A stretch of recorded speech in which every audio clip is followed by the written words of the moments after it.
I'm always been a big advocate of, like you might not have the technical skills, but you have the people skills. And I think at the end of any profession, if you don't have that team player aspect or that like collaborator spirit, or that even just to know how to speak to people or present yourself to people, you can only go so far. Welcome to the Architect My Life podcast. I'm Shlachter, your host, CEO of MGS Global Group, supporting architecture and design firms. We provide BIM modeling and drafting services to overwhelmed architects and design firm owners. On my podcast, I talk to successful women firm owners and entrepreneurs to discuss their challenges, share our experiences, and above all, celebrate each other's success. My core business, MGS Global, started as a part-time gig when I was a new mom. It has now grown to a thriving business, providing architectural support to the creatives, which helps everyone maintain a healthy work-life balance. The Architect My Life podcast is where I hope you learn to achieve your goals through genuine stories and conversations with other successful women in the industry. Now let's dive into this episode.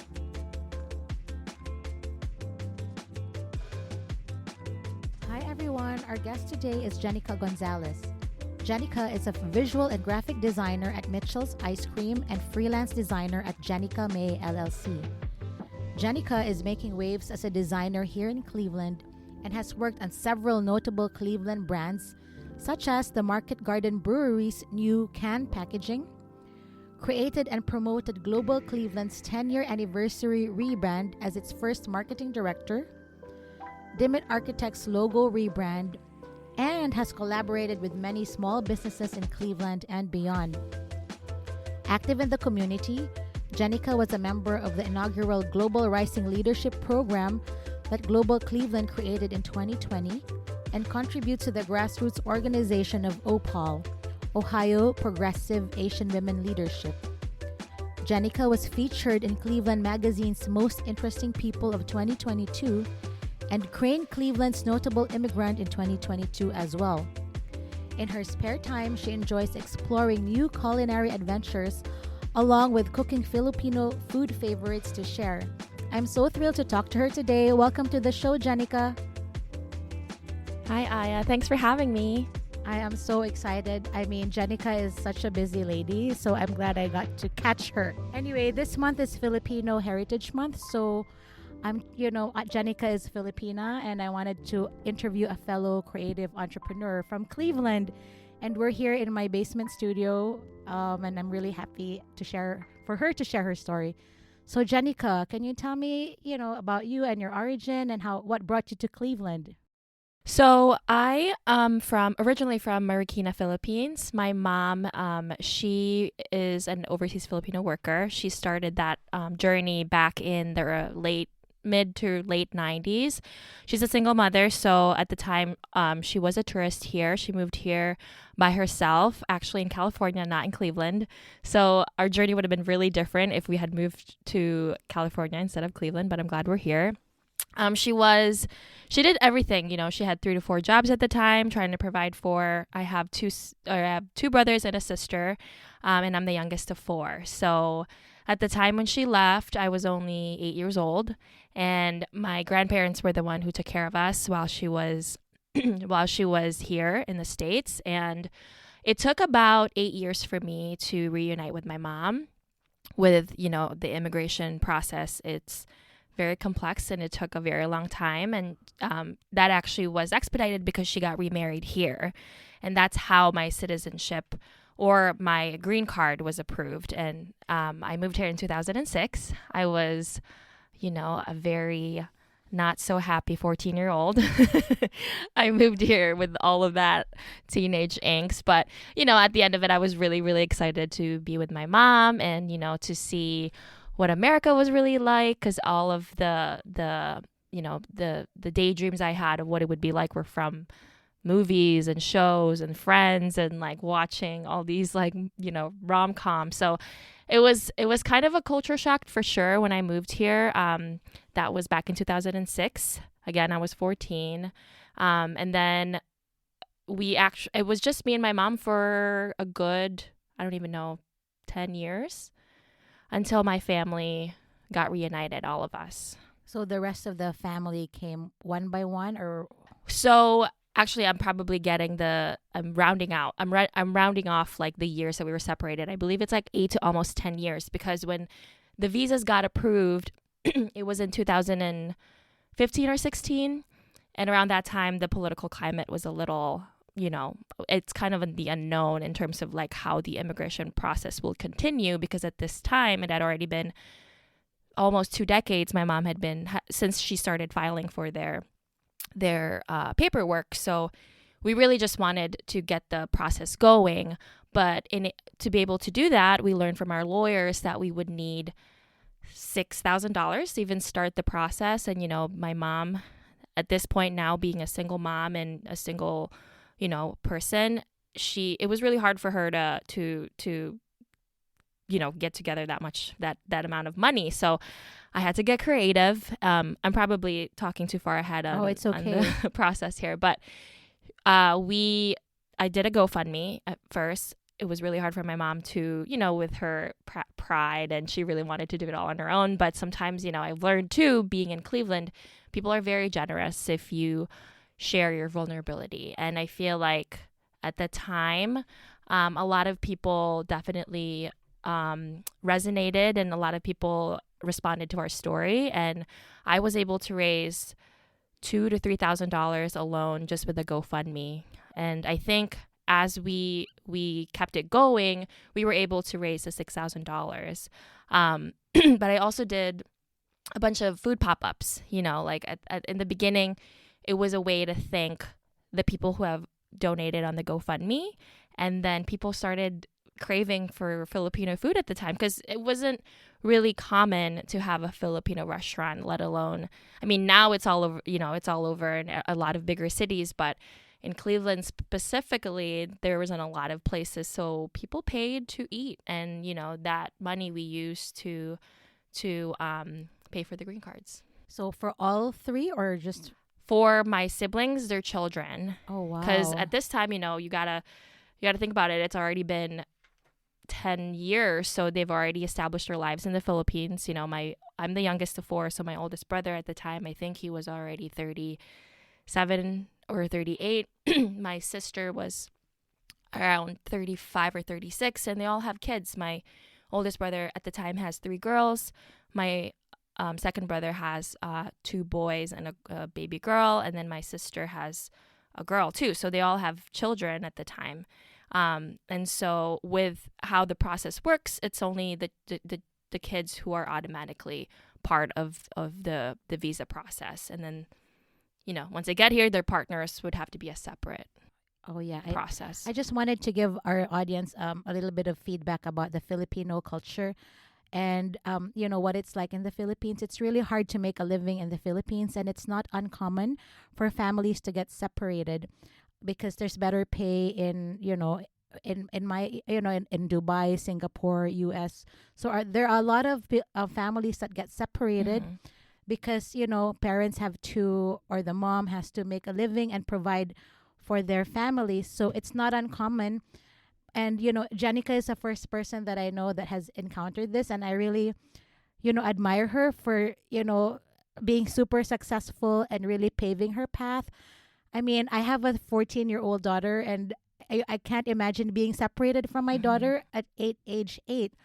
So, I'm sure we'll talk about this more later on in the podcast. But, Jenika, how do you, I just want to ask you, how did you do it for when you were young? Did you not, how was it growing up at 8 when you were without your mom for 8 years? It was definitely a hard thing to grow up without your parents, because my parents were separated before I was born, so I didn't really have a relationship with my dad at the time. So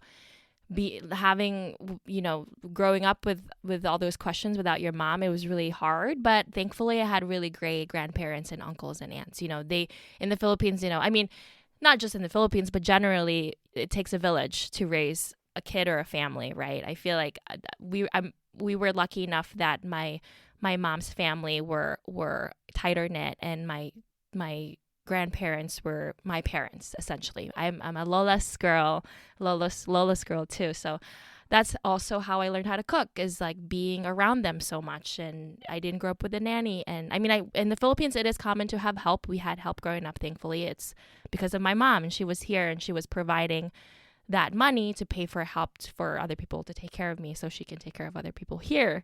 And isn't that kind of like a funny, but I totally get it, because I'm Filipino. yeah. And I have cousins who got separated as well with their parents. Mm-hmm. Again, they were caregivers in Chicago, and it's not easy. But the good thing about 2008 is there was already internet, right? I mean, Yeah. we already had Skype. I think, I don't know if you Yahoo Skype. Messenger. Yahoo Yeah. Messenger. I moved here in the 90s, and Yeah. we didn't have any of that. Yeah. Long distance was like $1 a minute. Oh, you have to buy the card, the long distance pay call, the phone. pay. Yeah. So, yeah, I'm old, but it's okay. Yo. Anyway, so Jenika is actually a designer, a graphic designer. So, which is why she's on the podcast. She is one of the up and coming, or maybe not up and coming. She's one of the leading creative designers here in Cleveland. So, tell me about your path to pursue design. Do you have a person or an experience that led you to design?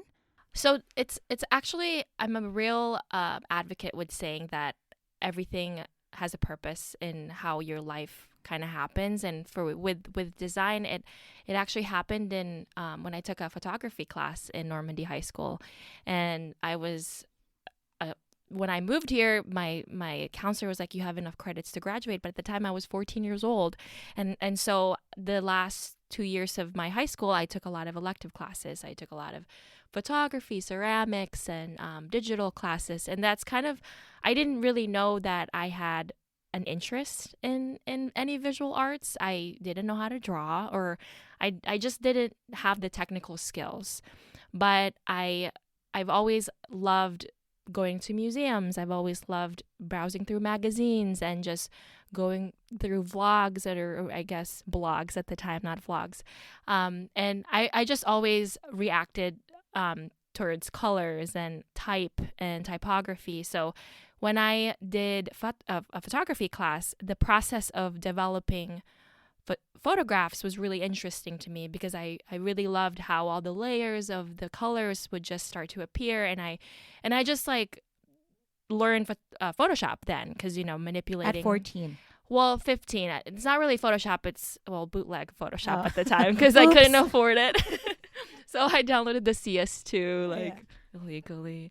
But I also learned GIMP at the time, because, public schools, they offer that for free. So manipulating images was actually my first interaction to digital arts. And I really didn't know what I was doing. A lot of the times it was just play. I was using film photography, scanning a cloth, scanning paper that I crumpled, scanning or dyeing paper with coffee. Like, it was a lot of experimental work when I was in high school. And also I didn't have a lot of friends. So my weekends were just like going around our little like condo where we lived at the time and just taking pictures of the trees, and then getting a piece of the leaf, and then like scanning that and then seeing what it looks like. I didn't really have a plan. And then my photography teacher was like, you really should continue doing this, and you should attend maybe an art class or an art institute. And I was like, what do you mean by that? You can do this for, as a profession. And of course, my mom, being the Asian mom and an immigrant mom and a single mom, she's like, no, you're not going to an art institute. You need to be a doctor. You need to be a doctor. You need to be a nurse. You need to be an architect. You need to be like something that is a little bit more like familiar and tangible for her, and she was an accountant in the Philippines. So it was hard for her to get her head around the whole design aspect of school, and that being my future. But I begged and pleaded. I was like, I don't have friends here. I don't, let me do what I want. I moved here, that guilt trip. Yeah. And it worked, because, my mom is always so supportive. She was like, okay, well, let's see if you can get a scholarship. And I got a scholarship from CCAD in Columbus and CIA in Cleveland. So the compromise was actually staying here. And I was like, she's like, go to go to what you want to do, but don't leave yet. Because I had just moved here and, like she just wants to be close to me, which I understand. And I feel the same way. So I attended the Institute, and how the Cleveland Institute of Art, you take a foundation year the first year to kind of get your bearings straight. Like if you really want to do this or that. And that was actually a very formative and also scary time, because I interacted with a lot of kids who this is their life. Like they, at a very young age, they knew that they wanted to be an illustrator. They wanted to be a biomedical, like they just had a path. And for me, I was still kind of exploring that. I didn't know if I wanted to do photography. I didn't know if I wanted to do like ceramics. I didn't know if I wanted to do textile. Like I was just open to all of it. And foundation year was really fun and formative for me, because it was just, I was able to play, and my mom let me play for that full year until the end of the semester, where she was like, hey, look, like being the mom that she is, she was very apologetic at first, but she's like honest. She was like, if we continue to stay in the Institute, this is how your student loans were going to look like. And this is how this is the total amount that you have to pay.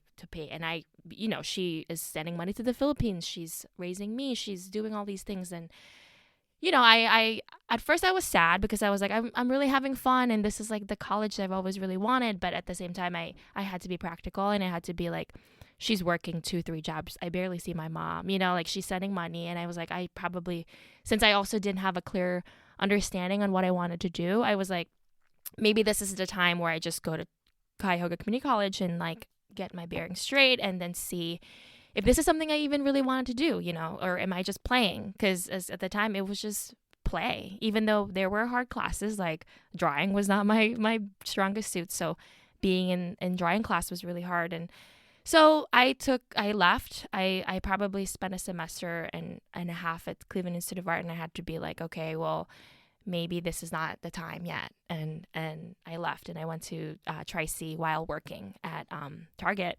Oh, cool. I love Target. I worked at Target and Red Lobster while I was at Tri-C. And at Tri-C, I did pursue an associate's degree in graphic design. Oh, wow. So when I found out from the lady who introduced us, Jing, she's also in my podcast. When I Googled Jenika and I found out that she was the graphic designer at Mitchell's Ice Cream, I was like, oh my God, I need to meet her. Mitch, can you talk ice cream? For the ice cream and just everything? I love Mitchell's branding. It's like it's Cleveland's pride, I think. And it is, yeah. when I leave for a few weeks or months, I always crave Mitchell's ice cream, even if it's 2 degrees outside. Yes. There's always a line. So tell me about Mitchell's and just what you do there. So at Mitchell's, I am their visual and graphic designer. So it's only been a year. I actually got hired there August of 2021. And it kind of happened, I guess we can talk about it later, but a lot of the jobs that I've gotten throughout the years are really because I've built those relationships. It stemmed from that insecurity of not having the bachelor's degree early on, and feeling really inadequate in the field just because you don't have that piece of paper, right? And I feel like I'm still, I'm in my 30s and I'm still exploring that, and I still have that like imposter syndrome. I've struggled with that throughout my career, and I think the way that I've really combated it was just building the relationships, because when I moved here, it was that one thing I learned that I have to get good at, is to talk to people and like build the character that I want people to perceive me. And I think that was a great groundwork for me to then land all the jobs that I was able to get in contact with, because from actually Mitchell's, I'll answer your question in a little bit, but like I got Mitchell's because I was working initially with Global Cleveland, and I got in touch with Global Cleveland because of my previous employer at Market Garden Brewery. Another Cleveland establishment. The brewery. I love their beer, and Jenika designed the cans. And then from Market Garden, I actually got introduced to one of the owners of Market Gardens because of Dimit Architects. And so there's just that like common thread that I believe that if you work in a certain city, and especially in a certain field, you really have to be mindful of the relationships you're building, because a lot of them are all interconnected and a lot of them are bridges to your next opportunity. So I'm always been a big advocate of, like, you might not have the technical skills, but you have the people skills. And I think at the end of any profession, if you don't have that team player aspect or that like collaborator spirit, or that even just to know how to speak to people or present yourself to people, you can only go so far. Thanks, Jenika. And I just want you to know you don't really need a certificate or a diploma. Well, you kind of do, I especially mean, if you have a master's. No, you're extremely talented. When I saw your portfolio and that you worked on Dimmitt Architects, Church and State, which is one of, landmarks in Cleveland, and all these major real estate projects, and Mitchell's and Found. I mean, if you Google her website, which I'll drop in the links, it's very polished and it looks like a real big agency really worked on them. And Thank you. and it's a Filipina girl from Marikina. Go Philippines. So when did you launch your side gig? I mean, you're busy working at Mitchell's. I mean, how does that work? Like, so my work at Mitchell's, it is a day job. So I'm there 8 to 4 or 9 to 5, and my work there is all visual. So from their social media, I do the photography for their ice cream. I do a lot of their marketing content, and then the website management, menu, like making sure their menu is up to date, all the visual, like posters, all that stuff. And so after that, I launched Jenika May LLC actually like a month before the pandemic. I was in an in-between job after Market Garden, and I was kind of really not unhappy, but I just didn't feel like it was the right fit for me. So I was trying to figure out a way to like, just what do I really wanted to do? And I was like, I really liked the relationships I'm building, and I have these friends like Fount and Ocean, and at the time all of those works were kind of under the table and just like small illustration stuff, it's like $50, $100, and I was like, I have these relationships and I want to like really cultivate it and want to continue working with these people, and how do I do that?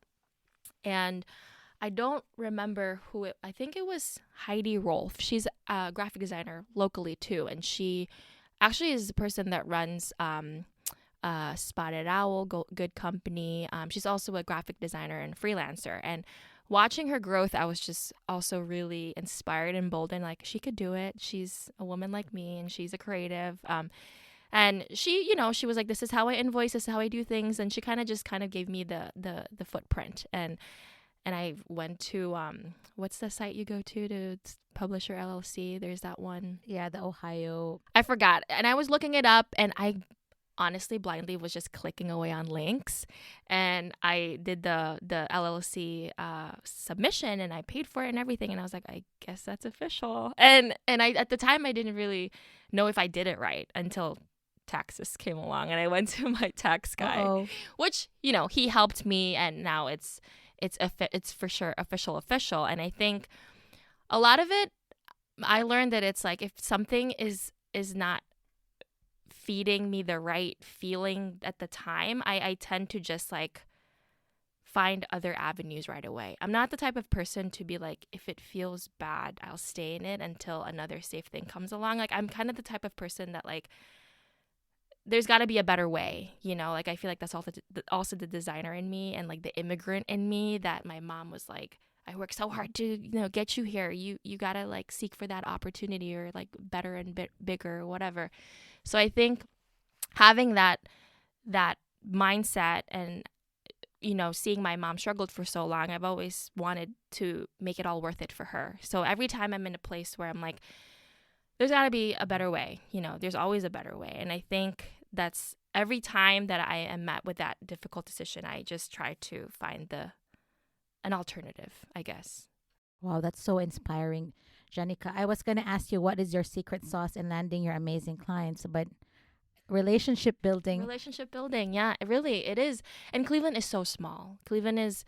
I feel like there's so many creatives and talent and good people out there. Like, I really, I really believe that when they helped my family. And I think that was also the foundation and why I like helping small businesses, is because they helped us. and Yeah. in a more personal note. You know, I think that's why I told you, like, a lot of my design is also part of my heritage, myself, and my family, because it is like I a lot of the work that I do is I do it. Even, sometimes I would hit a creative wall and I'm like, there's no way I can't do this. You know, this is 5 revisions and I don't think I can satisfy this person. But I'm also like, well, they came to me and they trusted me. And I feel like that is such um, um, a specific kind of trust, because it's not only their trust in you, but it's also their money. And I don't take that for granted, because a lot of people place their bets on us and, you know, gave us their money to help my family have an opportunity here. So I feel like it always is personal to me. I feel like every client that I get, it stems from that relationship I built initially, and then from there, I think that's kind of how my design process works. So interesting. Let's move on to design. I'm So- all over the place. Oh, this is great. No, I love it. So you mentioned that design is storytelling, and it is an extension of yourself, your identity, and your heritage and experiences. So how does this translate to client collaboration? Like if you have a client who wants what, like, your design process and storytelling and client collaboration, how does that work?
In your design process, like, I guess my other question, which we can tell, my other question is, what comes first? Like, was the building already there, or at what point do they bring you in as Yeah. the visual, and graphic So designer? the building is already there. It's actually a historic building. It used to be a bank. It's next to Marble Room. Oh, So yes. it's been through so many changes. Currently, it's in behind the Holiday Inn, and the entrance, you actually go through the Holiday Inn, and the Marble Room is left to the building, and then you go up. Currently, they're only doing the 15th and 18th floor, and those are the condos. They called it the Guardian because actually it's historically, not because just the bridge and the sport team, but it also was called the Guardian at some point. And the architects historically was the Weeks architect, who did a lot of the architecture in downtown Cleveland. I will not remember the year, but you can Google it. Okay. It used to be a bank too, so it has a lot of that intricate work, not only with the ceilings and the molding and like all of that stuff. So I took a lot of the inspiration from just being in that space. And with my process, I like to take a lot of photos. The tactility of something can then, be interpreted in the screen. And that's kind of, I guess my process comes from just interaction with the people and then being in the space, listening to them and how they talk about the project. And then from there, really just looking at all the things that they've said and creating a concept. And That's amazing. You work a lot with architects, like Dimit is one of, established architecture firms here. And a lot of your projects, like the church and state, did they win an award recently? I mean, it's a pretty major building or development in Graham and Marika. Yeah. Yeah. And also the Guardian. So is that something you want to pursue, like working with architects? Because it wasn't planned at all, actually. Yeah. I don't know. I guess it's just with also the nature of how Cleveland as a city is evolving and emerging. There are a lot of that opportunities, and it just so happens that I have those connections. Dimit, I started with them and rebranded their logo. I didn't even interfere with any of their projects. I mean, I did have, I would just help sort out the tiling or with interior design, but I've never interfered with any of their projects. So I did a lot. I did the rebrand, and I only worked there for a year, but I was able to create those relationships there, and I just maintained it. And so a lot of these people are still my friends, and from Dimit, that's how I actually know the Mitchell's brothers, because Dimit did all of the Mitchell's shops. Oh, wow. And I know Mike and Pete because they would come to Dimit, and I'd open the door. Can you introduce me? Yeah, they're so nice. They're one of the best bosses I've ever had. Oh, they're my kids would love to meet them. They're good people. And so, I mean, in terms of being involved with the architecture scene, I guess it's not planned, but again, I'm very tactile, and I like seeing structures, and I think from away from the screen, sometimes being in front of the screen too much, I do get stuck. And what I've learned to get unstuck is taking a walk and like really just being immersed in natural things, like going on a hike or even like going to a coffee shop and people watching. Like, I'm very extroverted. Oh, I love the coffee shop and people watching. I'm very extroverted, so I think, and that's why I can't work alone, even though I do work alone most of the time. I do love feedback, even though sometimes I regret it afterwards. Yeah. But, it's that perspective that you don't always know all the answers. And I think that's humbling, because even with the design, whether it is architecture or graphic design or photography or whatever, like it's all conceptual at some point, but it also is a perspective type of thing in terms of concepts or processes, or I guess at the end of the day, like the end point or the outcome is always going to be different in terms of who is seeing it. You guys have to check out her website, Jenika Gonzales. Jenika Gonzales. Jenika Gonzales. It is really, it blew my mind out, everything that she's doing. I'm not even kidding. I feel like I'm just like talking. Oh, no. I like it. This is the whole point. I want to feature my amazing Filipina friends from Cleveland. So my question for you is, what's your advice for graphic designers or like students who want to start their business? It's really hard right now in terms of graphic design because it's commoditized. You have a lot of competition in Upwork and all these websites where you can get a logo for like $4. Yeah. So what's your advice for people, young women or men who want to start their creative business? It's actually funny. I just had this conversation with a friend, my roommate, actually. She's a landscaper. Lesbi Landscaping is her name. I'll plug her. But she's always, she's a photographer by trade. She went to school for photography, but she doesn't use that anymore, and she's a landscaper. So she was having some doubts with her business, and I said, she's also one person that is very ingrained in the community and community work and relationship building, and all of her clients are very much Ojai City focused because she has all of those relationships there. And I said, if you're like, I feel like if you're scared of something, I feel like building relationships is always a good foundation because you get to know the person outside of the business. And I feel like every business comes from a person's dream or aspiration or inspiration, or passion. So I think every time like an intern or something would ask me, like, how did you get started, even though you don't have a degree or whatever, and that's sometimes always a dig, and I'm like, but also like you really just have to build those relationships. I think it's hard to talk to people for someone who's coming out of college, but I feel like once you just go to that mixer and meet that one person who works for this company, because a lot of times that's what happened with me. Like I just went blindly to a mixer happy hour. Who did you meet? I mean, I just meet professionals, young professionals, and through those connections, they connect you to another person. My global Cleveland connections, like with Joe Simperman, he's been such an advocate with young professionals and immigrants and refugees in the area that he's such a good connector. And I feel like a lot of people within the area, if you just open yourself up a little bit and kind of be vulnerable, I think there's always that opportunity, because a lot of people love investing on new talent. And I think the technical skills you always can learn. There's already all of that like content online, and that's kind of like I'll admit it. I still Google like, how do you do this? On Illustrator, I still do that, and I think you just have to humble yourself that you're never going to be the best in your trade. I mean, you can in your own way, but I've always just been able to carve my own path in whatever room I'm in, because it's like you just have to know what you're capable of. And sometimes if you're scared, that's a good thing, like I feel like all the jobs that I got, I was scared initially, and I'm happy that I did it. So how has your has your personal experiences as a child affected or like influenced your journey as an entrepreneur?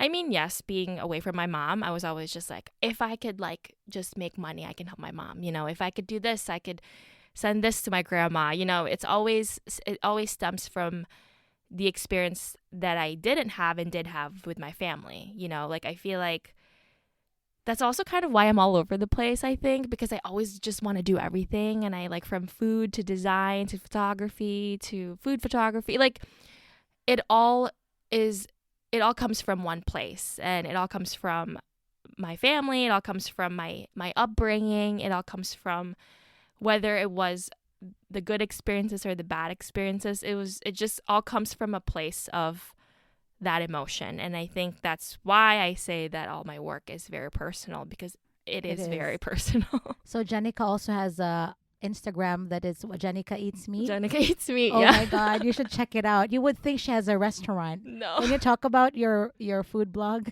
Yeah, it's actually really funny. When I did that, I moved out from my mom, and that's when I'm like, I don't know how to cook sinigang. I don't know how to cook adobo. How do I? And, my mom, of course, you would call your mom and it's like, just a little bit of this, a little bit of that. And I'm like, what does that mean? Like, how many cups, how many teaspoons? She's like, you'll know, or you taste it. And I'm like, So was this a COVID project? No, I think it was around 2015 when I finally lived away from my mom. And it was not super far, but far enough that she just can't come over. I can come over regularly to eat her food. And I was like, maybe this is a good thing to just explore. At the time, I was posting a lot of that food adventure in my Jenika Gonzales account, because I was posting, a lot of the food, not really design anymore, or school or life or whatever. And my friends were like, we get it, you're eating great food, blah, blah, blah, blah. And so I kind of got a little, not embarrassed, but like, I just wanted to just freely explore that outside of my identity as a designer and as their friends. I just kind of want to just freely explore that without like feeling like embarrassed or anything, because at that age I was like 24, 25, and so there was a lot of those emotions of feeling embarrassed. But anyways, I one night my friend and I were just like, what Instagram should I do? I didn't want to like be a foodie with this, because I didn't know anything really. I like to eat, but I didn't know the technical aspects of cooking. But I grew up in the kitchen, like when my grandparents had a catering business. I heard they had a catering business in the Philippines. Chopping onions or whatever it is. I learned how to julienne carrots age 6. Oh, I thought 8. Okay, 6. 6 or 8. It's all when I was younger, when I would spend time in the kitchen with my Can you teach my 15-year-old? I would love to. So I had, I was exposed to the kitchen at a very young age, but not enough to like learn how to make adobo. Or at the time I was also trying to get acclimated with American culture and customs that I like purposely just forgot that. I didn't want anything to do with Filipino anything. So even craving Filipino food at the time, I was a little embarrassed. And that's why the haven was going to my mom and just her cooking for me. And the time when I was just like, like when you got that craving for that rice and that sauce of the adobo on your rice, like you got to get it. Yeah. So I Googled at first, like Panlasang Pinoy. Oh, or I love like, that. Yeah. I love him. He's in Chicago, I think. Is it Chicago? I thought Canada. Or I don't know, but he's I don't amazing. know. I also I get recipes from him because you can't really get a lot of local ingredients, but he And knows how to substitute. Traditional Yeah. too. Yeah. So I looked at a lot of his vlogs and learned a lot from there. But then my mom would see it and she's like, no, I put this or I use this. And so that's kind of when my mom actually was like, I can teach you. Because then she's like, don't learn there, learn from me, because she didn't know I was serious and I was going to keep doing it.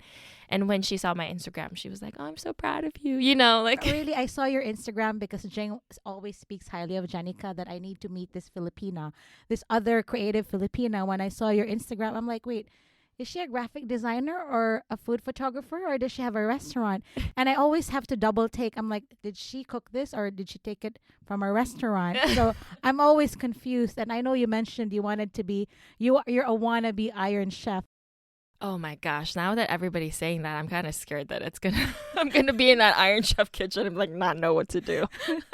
No, that's not gonna happen. But no, I feel like with all of my journeys in terms of design and food, it's always a process. It's always like a trial and error. Like adobo is best. I feel like I love using the adobo as a good metaphor because not everybody makes it the same. Yeah. And not everybody likes it. And Can not you everybody. explain what adobo is?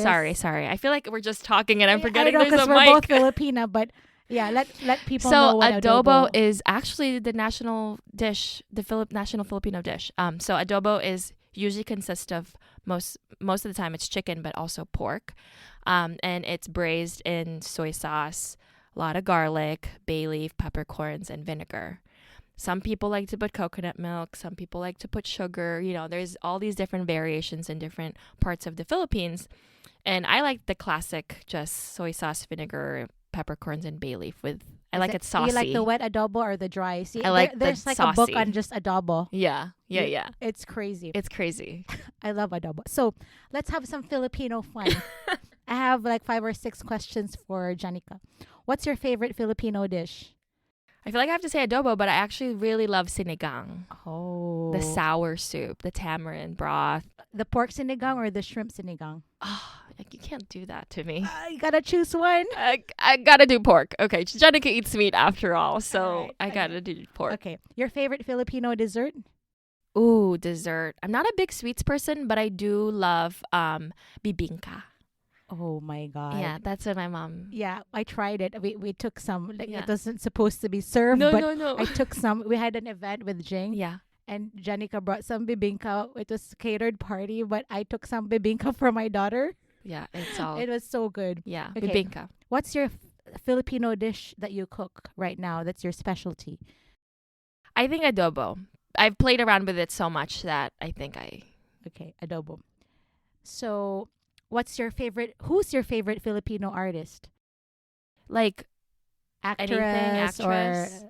movie star? Oh, I don't know. I feel like that's a hard one. I follow a lot of. I mean, with social media, I feel like I love Nadine Lustre. Okay. I think she's like a great voice within the generation. She's very like. I don't know her, but maybe because she's young. She's younger than me, I think. Okay, yeah, but for she's sure. like an actress, pop star, but she owns like businesses. She's an artist. Like Okay. she's. We need to, you should introduce me to her online or whatever on Yeah. Instagram. I want to check. Latest Filipino movie. Oh, we were talking about this. I've been watching a lot of K-dramas. So Which is why I love Jenika, because I'm a K-drama fan as well. I was a little shy about it, but now I'm so open. I don't care. I love K-drama, so I get it. I mean, when I watch TV, I just watch the usual, like mostly K-drama, and it's like an investment of your time because it's so long. But Filipino shows, I mean, I love a variety show. Like sometimes my mom would have Showtime and, we would still watch that together and ASAP or whatever. That's great. Okay. What's your favorite? What do you love most about being Filipino? The people and like the warm energy. I feel like meeting you and Jing, I feel like it was always just like I instantly knew you, you know. I think, well, the food, besides that though, it's just the culture itself. I think it's so vibrant and it's so multifaceted that everybody that I know who are Filipino are, you know, like, because I feel like historically it's always doctors and nurses. But now every time I meet Filipinos everywhere, it's like they're doing so many cool things. Yeah, I was telling Jing too that when I found out that there were Filipina creatives, I was like, yay! Yeah, I need to meet them. it's so, especially in cities like Cleveland, you know, like in that a bigger city like New York or Chicago. I think in every cities there's always like Filipinos are never only doing one thing. That's true. Actually. You know, I mean, my husband can't keep up with me. Like, what is she doing? Because I'm also a makeup artist on the side. I didn't know that. So I do that, and like I had an ensaymada face, so people would order ensaymada from me, and my husband was like, "Nope, you need to focus on architecture because ensaymada takes 6 hours. You're not gonna make your hourly rates." Well, architecture also takes a long time, so. Okay, so Jenika, what's next for you professionally and personally? I feel like, you know, as a professional and a graphic designer, there's lots to always learn for me. I am just starting my LLC, you know, being a freelance designer. There's a lot for me to learn, and I'm still in that process of, establishing myself and establishing my business and having my full-time job with Mitchell's. I don't take that for granted, and I think I just want to continue building those relationships and making sure, you know, I'm also keeping that balance in helping my family and myself and everybody around me. And I just want to continue learning, you know. That's great. And personally, I just want to be better with time management. And your and OPAL, yeah, that's right. I my advocacy work with OPAL, I want to be more present. And can you tell them what OPAL is? Oh yes, so OPAL is Ohio Progressive Asian Women Leadership. They're a grassroots organization that is that helps refugees, immigrants, people like us who to create or to learn the language and vocabulary and telling their story and building power and helping create powerful change within the community. And so I learned about them early on in 2018, and I've slowly just, you know, continued to contribute with their work, and it's been really empowering to now have the words and the voice to understand my family's immigration culture and how, you know, how difficult it was and how we weren't alone in this narrative. So they're a really great organization. OPAL is just great, and I want more people to know about them, and I want people to donate with their organization and their work. Thank you so much, Jenika, for sharing so much of your time and your stories. I'm really inspired by our conversation, and I look forward to getting to know you and hanging out. I can't wait. That was Jenika Gonzales of Jenika May LLC. Thanks for listening to this episode of Architect My Life, a podcast brought to you by the MGS Global Group. I hope you enjoyed the episode. If you would like to add to the conversation through your own experiences, I encourage you to be a guest on one of our upcoming episodes. Visit architectmylife.com/apply to learn how. I firmly believe that a strong community drives change and fosters success. If you'd like to be part of this community, join the All-Female Architect My Life Facebook group. Please take a moment to review us on Apple Podcasts and Spotify or wherever you listen to your podcasts. We'd love to hear from you. Be sure to follow me on Instagram at aya_architectmylife and Architect My Life Podcast. Thanks again for listening. I'm Aya Shlachter. Until next time.